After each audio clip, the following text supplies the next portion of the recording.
Underwater, the flooding crisis in Europe goes from bad to worse. About 100 dead, landmarks submerged, and the largest evacuation since World War II. By the numbers, CEOs of America's biggest companies make personal pledges about their firm's financial statements. Stocks soar on Wall Street. In depth, kidnappings. A baby girl found safe and sound. Frightened parents nationwide worried about their children. But is there really an epidemic of kidnappings or just greater awareness? And Lifeline, important information about identifying and treating a rapidly growing type of heart disease. From NBC News World Headquarters in New York, this is NBC Nightly News with Tom Brokaw. Substituting tonight, Brian Williams. Good evening. Nature is making its presence known and violently tonight as some of the jewels of Europe are battling high water and lots of it. It's been an onslaught from the skies over a huge area of Central Europe and Russia. Massive amounts of rain falling over just the past few days, and tonight, a frantic effort underway to save lives and property. I'll report this evening from NBC's Ron Allen in Prague.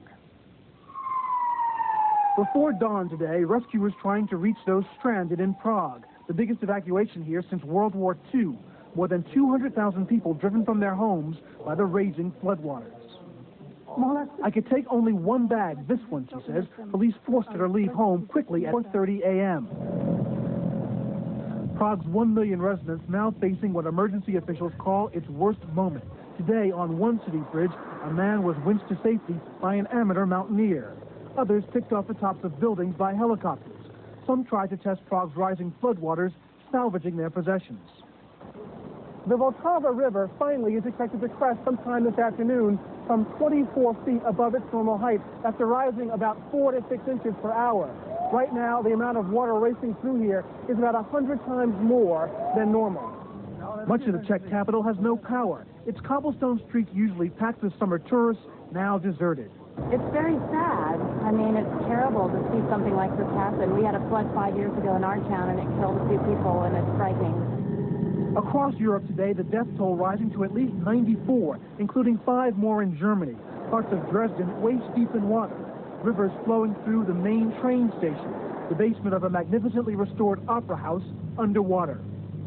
In Austria, along the flooded Danube, soldiers began clearing up what's being called the worst natural disaster in living memory.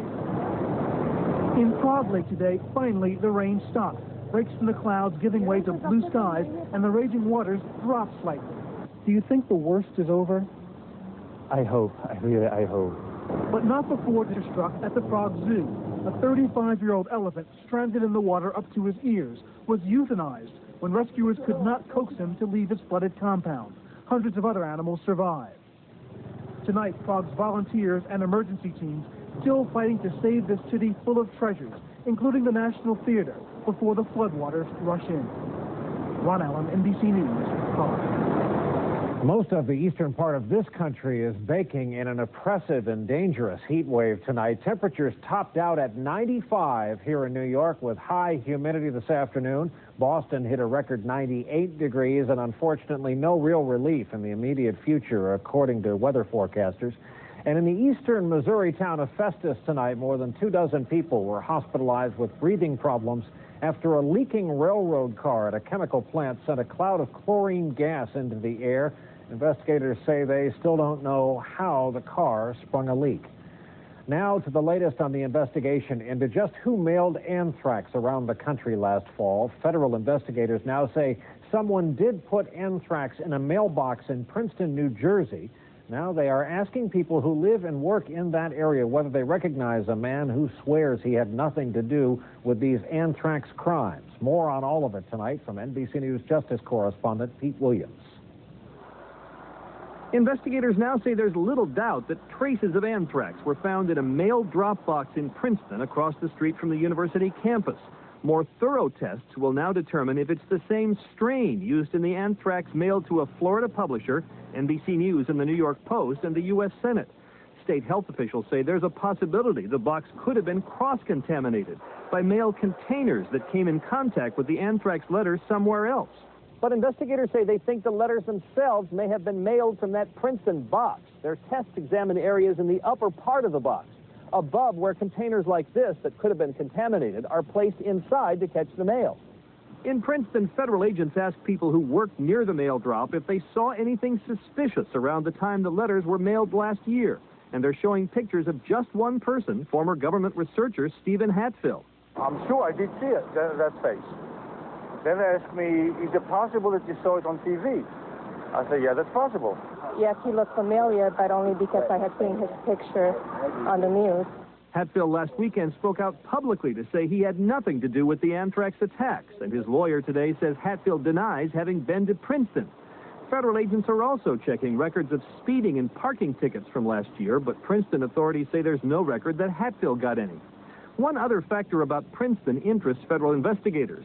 Just 10 miles to the north is the community of Franklin Park, New Jersey, the last line in the phony return address from the anthrax letter sent to the Senate, suggesting whoever mailed the letters was familiar with that area. Pete Williams, NBC News, Washington. He was one of the first casualties of the Gulf War. Pilot Scott Spiker shot down early on, presumed dead until now. His status has been changed from killed in action to missing in action and now possibly prisoner of war. That would be a first in U.S. military history, but some are asking the Pentagon why and why now. A report tonight from NBC News Pentagon correspondent Jim Miklaszewski.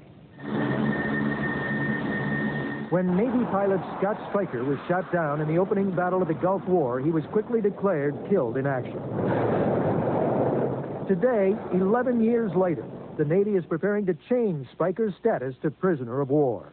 Although he's not yet made the decision, sources tell NBC News Navy Secretary Gordon England finds the evidence and the logic compelling enough to declare Spiker a POW.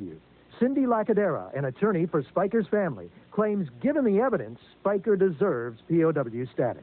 Iraq clearly can account for his whereabouts, and it was more probable, highly probable, that he ejected and was alive. And so why wouldn't he be a POW? Based on evidence found 6 years ago in the Iraqi desert, the Navy already changed Spiker's status from killed to missing in action. The wreckage of Spiker's FA-18, examined 5 years after the Gulf War, indicated he had ejected safely. A U.S. intelligence report compiled last year and obtained by NBC News declares that Spiker was either captured alive or his remains recovered and brought to Baghdad. But some military officials insist there is no new evidence to indicate that even if Spiker was captured, he's still alive today. In-state claim the Navy is under intense political pressure to change Spiker's status. Pressure from hardliners like Deputy Defense Secretary Paul Wolfowitz and some members of Congress using Spiker to further justify a U.S. attack on Saddam Hussein.